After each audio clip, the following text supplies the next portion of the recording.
Hello. Oo. Hi. Good morning. Good morning. Ikaw si Anjo. Yes, ma'am. Ang gagawin natin, Ikaw, depende sa'yo. Bahala ka. pero naisip magko-color ka ba ngayon?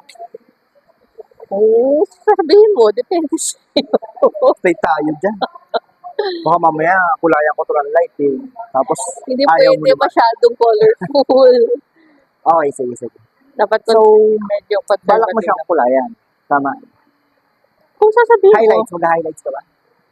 mo, depende sa'yo. Depende lahat sa Kaya akin. nga, depende sa recommend. Kaya ako pumunta dito eh. Ang dami rin pala ng white hair, no? Dami na ba yan? Yeah, medyo marami na rin. Pero kalat-kalat naman.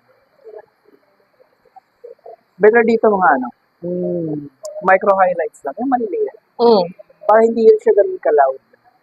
O Tapos- hindi, sa profession ko, hindi pwedeng loud. Loud. Okay, sige, sige. So, create tayo na micro highlights. Yung konti lang. At least para mag-blend lang sa white hair mo. Kasi yung white mo, kalat din naman siya. So, dadagdagan lang din natin. Para pag tumutubo, hindi siya ganun ka-light. Hindi siya masyadong halata. Magkakat ka? Ha? Magkakat ka. Oo, ayusin mo. So, yung length, halos ganito pa rin. Eh, bahala ka. Okay, sige. Ako na rin bahala sa cut. Oo. Kung pwede, kasi wash and wear lang ako. Ayoko yung masyadong, hindi ako nagka-iron, nagbo-blow dry. Okay, sige. Yung length, I think okay na ako dito. Dagdagan na lang natin ng layers para may style. Oh. Yan para may volume. May bangs ka ba? Meron. Lapad ng noo Ako, ko eh. naka-full bangs pala to. Lapad ng noo ko eh. Sige, ayusin natin. Hindi pwede walang bangs. Dora, no?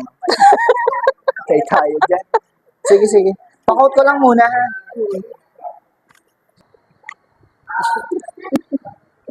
Kumusta? Kumusta Okay yung naman. color? Maganda. Sakto lang ba? Oo. Okay na, okay. Cute na ng bangs mo naman. Tulad na pag-usapan natin kanina. Ito na muna yung cut. And then, pag gusto mo medyo ma-short ng konti, balik mo na lang sa akin. Ha? Yung haircut.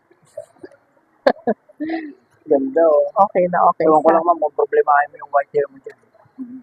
Konti lang naman yung white hair, kaya I'm sure magbe-blend yan dyan. Hmm. Kumusta pakiramdam? Gutom na. Hindi, Ma'am, okay thank na. you so much. Salamat din. Thank you. Mag-iingat po kayo. Ingat pa rin. Thank you.